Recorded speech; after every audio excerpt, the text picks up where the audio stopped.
Principal secretary ने कल आना था और वो अपना शेड्यूल उनका परसों मेरे डांटने के बाद वो उन्होंने वहाँ पे डाला। He is not doing justice with his chair and he is not taking any botheration to visit site morning evening. His prime duty is to monitor the working of the field staff, which he is not performing as per his role model. वो उसको काम करना चाहिए। हमने 50 बार ही बोला कि यहाँ पे क्राइसिस है, खासकर मेरे डिग्री कॉलेज वाले एरिया में अननेसेसरी इलीगल कंस्ट्रक्शन चल रही है। He is not doing nothing. This means that he is incompetent. और मैंने प्रिंसिपल सेक्रेटरी साहब से भी एक बार फिर दोबारा लगाना चाहूँगा, ऐसे नालायक अफसरों को पुल के पार करिए। हमें कोई जरूरत नहीं है ऐसे अफसरों की, क्योंकि कहीं ना कहीं हमें काम आउटपुट लेना है। अस्सलाम वालेकुम नाज़रीन, आपका मेज़बान इरफान मलिक आपकी खिदमत में एक बार फिर से हाजिर है और आप देख रहे हैं द स्ट्रेट टाइम्स। इस वक्त हम मौजूद हैं डिस्ट्रिक्ट डोडा में। आपको बता दें कि माई टोन माई प्राइड चल रहा है। इसके चलते जो है डिस्ट्रिक्ट डोडा में भी कम्युनिटी हॉल में जो है अलग अलग डिपार्टमेंट ने जो है अपने अपने स्टॉल लगाए थे और लोगों को जो है वो जागरूक किया, जिन स्कीमों के बारे में लोगों को जो है वो पता नहीं था। इसी के चलते जो है प्रिंसिपल सेक्रेटरी PDD उनका विज़िट था यहाँ पर। उन्होंने यहाँ पर जो है कम्युनिटी हॉल डोडा में भी विज़िट किया और अलग अलग स्टॉलों पे जाके जो है उनसे जो है वो बातचीत भी की। हमारे साथ इस सब पे ख़ास बातचीत करने के लिए मौजूद हैं रमेश कुमार जी, काउंसलर हैं।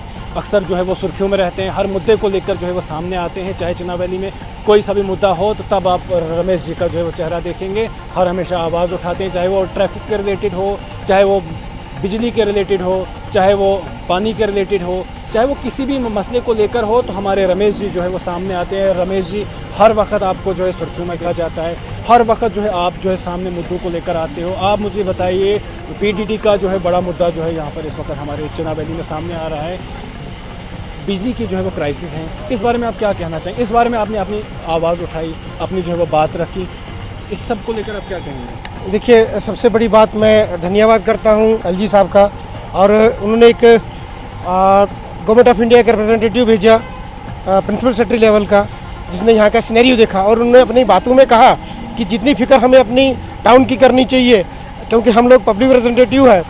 और कहीं ना कहीं जो मैंने इन 4 सालों में देखा कि पब्लिक अपने घरों को तो साफ़ करती है, लेकिन सड़क को कूड़ादान समझती है।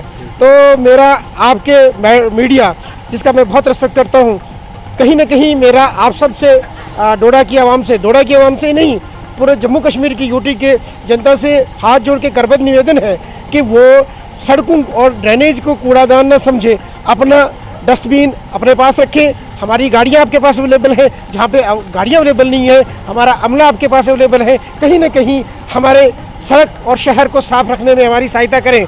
और आज आगमन जो हमारे प्रिंसिपल सेक्रेटरी का था, हमने उनसे गुहार लगाई, क्योंकि आप गवर्नमेंट ऑफ इंडिया के रिप्रेजेंटेटिव हैं, तो कहीं ना कहीं ये जो चंद्रभागा रीजन है, अल्टीमेटली जो यहाँ पे बिजली का स्रोत है जो हम लोग बनाते हैं, यहाँ पे कम से कम 100% नहीं तो कम से कम 50% इस रीजन को दिया जाए। हम बाहर की स्टेटों को तो बेच रहे हैं और कहीं ना कहीं हम लोग खुद फाके मर रहे हैं, और यानी कि बिजली से वंचित हैं। हमने भी एक गुहार लगाई, और कहीं ना कहीं being a counsellor, public representative होने के नाते हम सब भी जब भी बात करते हैं मीडिया के साथ और किसी भी ऑफिसर को ट्रांसपेरेंट बनाने की कोशिश करते हैं, उसमें हमारा कोई पर्सनल स्वार्थ नहीं रहता है। आप लोगों की, जैसे आप लोग लोगों की प्रॉब्लम को रिफ्लेक्ट करवाने की कोशिश करते हैं, एडमिनिस्ट्रेशन के द्वारा उनका चैनलाइज सोल्यूशन निकालना चाहते हैं, और हमने भी लोगों से वोट लिया है। कहीं ना कहीं हम भी आंसरेबल हैं। हमारे जो टेन्योर है, कहीं ना कहीं हमें ये लगता है कि भाई ये नाली कुछ साफ नहीं है। अगर पानी की लीकेज की तरह, जिस तरह आप बात कर रहे थे अभी,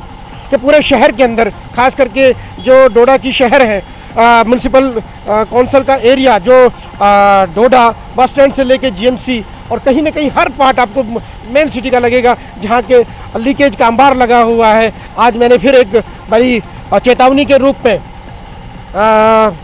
अपने पानी जल शक्ति के विभाग को एक अल्टीमेटम दिया है कि अगर आप ढंग से काम नहीं करेंगे तो हम आपको भी गिरफ्तार करेंगे। और कहीं ना कहीं ट्रैफिक का मिसमैनेजमेंट, जो जैसे जहांगीर साहब ने कहा था कि यहाँ पे हर एक चीज़ है, उन्होंने ठीक कहा था, क्योंकि वो नोडल अफसर थे और सन ऑफ द सॉइल है। तो कहीं ना कहीं उन्होंने जो चीज़ों को भांपा, हर एक चीज़ हमें प्रोवाइड अच्छे से है, लेकिन कहीं ना कहीं हमारे ऑफिसर लीनियंट है और इनकम्पिटेंट है। खास करके ईओ डोडा म्यूनसिपलिटी की बात करूं तो कहीं ना कहीं वो अच्छे से काम नहीं कर पा रहे हैं, और अपने ऑर्डर्स प्रिंसिपल सेक्रेटरी ने कल आना था और वो अपना शेड्यूल उनका परसों मेरे डांटने के बाद वो उन्होंने वहाँ पे डाला। He is not doing justice with his chair, and he is not taking any botheration to visit site morning, evening. His prime duty is to monitor the working of the field staff, which he is not performing as per his role model. वो उसको काम करना चाहिए. हमने 50 बार ही बोला कि यहाँ पे क्राइसिस है, खासकर मेरे डिग्री कॉलेज वाले एरिया में अननेसेसरी इलीगल कंस्ट्रक्शन चल रही है. He is not doing nothing. This means that he is incompetent. और मैंने प्रिंसिपल सेक्रेटरी साहब से भी एक बार फिर दोबारा लगाना चाहूँगा, ऐसे नालायक अफसरों को पुल के पार करिए. हमें कोई ज़रूरत नहीं है ऐसे अफसरों की, क्योंकि कहीं ना कहीं हमें काम आउटपुट लेना है और पब्लिक की सफरिंग को ईज आउट करना है, बीइंग ए पब्लिक रिप्रेजेंटेटिव. क्योंकि कहीं ना कहीं एक बार फिर से कहना चाहूँगा कि अपना स्वार्थ नहीं है, हम निस्वार्थ होकर काम करना चाहते हैं, लोगों को अच्छा देना चाहते हैं. चाहे वो अपने मल्टी पार्किंग हो, ट्रैफिक हो, बिजली हो, पानी हो, सब सुविधाओं को हम एक चैनलाइज वे से देना चाहते हैं. आपने सर जिस तरीके से आपने अभी कहा, गलियों को जो है वो साफ़ रखना है, अपने घर को साफ़ रखना है, अपनी सड़क को साफ़ रखना है. आप मुझे बताइए, पिछले 10 दिन से सफाई कर्मचारी धरने पे बैठे हैं, प्रदर्शन कर रहे हैं, बहुत देर से उनकी डिमांड है. आप मुझे बताइए, जब वो फील्ड में नहीं आएंगे, जब वो साफ़ सफाई नहीं करेंगे, उसके बाद भी म्यूनसिपल कौंसिल के बाद अभी भी उनके अलावा भी स्टाफ है, उनको वो बाहर क्यों नहीं भेज रहे? जो उनके पास परमानेंट स्टाफ है वो क्यों गंद फैला के रख रहे हैं? हर गलियों में गंद है. आप मुझे बताइए, जब भी यहाँ पर किसी वीआईपी का विज़िट होता है उस टाइम वो लोग उतना एरिया साफ़ करते हैं? क्या आगे पीछे उनको लोगों की फ़िक्र नहीं है? क्या लोगों के बारे में वो सोचते नहीं है? आखिरकार परमानेंट स्टाफ रखा किस लिए है? अगर डेली विजिटर जो है वो प्रोटेस्ट पे बैठे हैं, अगर उनकी डिमांड्स जो है वो पूरी नहीं हो रही है, क्या परमानेंट स्टाफ को बाहर नहीं ले जा रहे हैं? आपने इसके ऊपर आवाज़ उठाई? आपने इसके ऊपर जो है कोई मुद्दा उठाया, कोई बात उठाई?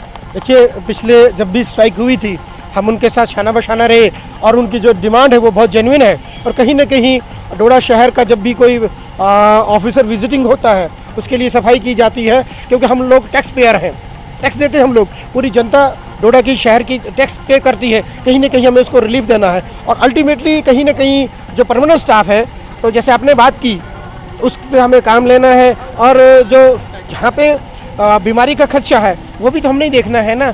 और जैसे आपने कहा, जो भी डेली वेजर्स की डिमांड रही है, मैं अपनी ओर से शाना बशाना यहाँ पे रहा हूँ और मैंने प्रिंसिपल सेक्रेटरी तक लास्ट ईयर बात भी करी थी. और इस टाइम भी जो उनकी डिमांड है वो बहुत जेन्युइन है, क्योंकि वो लोग वो काम करते हैं जो कोई भी इस तरफ देखना भी नहीं चाहता है. और ख़ास करके गलियों की और नालियों की वो जिस तरह से गंदगी उठाते हैं वो कोई देख के भी राज़ी नहीं है. उनकी डिमांड जो है वो बहुत जेन्युइन है, हम उनके साथ हैं. साथ साथ उसी के साथ साथ हमें शहर को भी साफ़ रखना है. और जो हमारा परमानेंट अमला है उनसे, खास करके अगर हम लोग इंटीरियर नहीं जाते हैं लेकिन मेन सिटी, उसको हमने एक कवर अप देना है. और आप फिर एक बारी आपकी मीडिया के हवाले से मैं एक बारी जनता से निवेदन करना चाहूँगा कि अपनी गाड़ियों को और अपने कूड़े को अपने डस्टबिन में रखिए, अपनी पार्किंग पे रखिए. कहीं ना कहीं आपकी वजह से हमें सफरिंग होती है, कहीं ना कहीं फिर हमें हथकंडे अपनाने पड़ेंगे, आपकी गाड़ी को सीज करना पड़ेगा,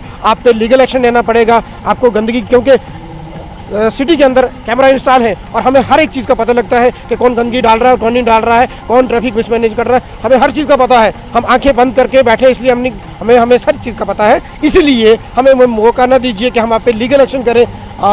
आप सबका बहुत बहुत शुक्रिया, धन्यवाद.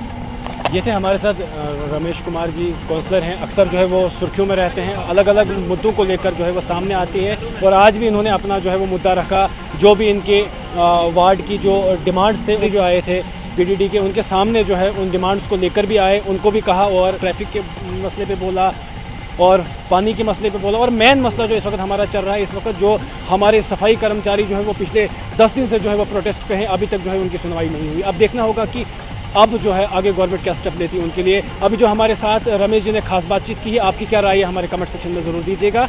फिलहाल के लिए इतना ही. आप लोग बने रहिए हमारे साथ बाकी सब अपडेट के लिए. देखते रहिए स्ट्रेट टाइम्स. दीजिए अपने मेज़बान को इजाज़त. अल्लाह हाफ़िज़.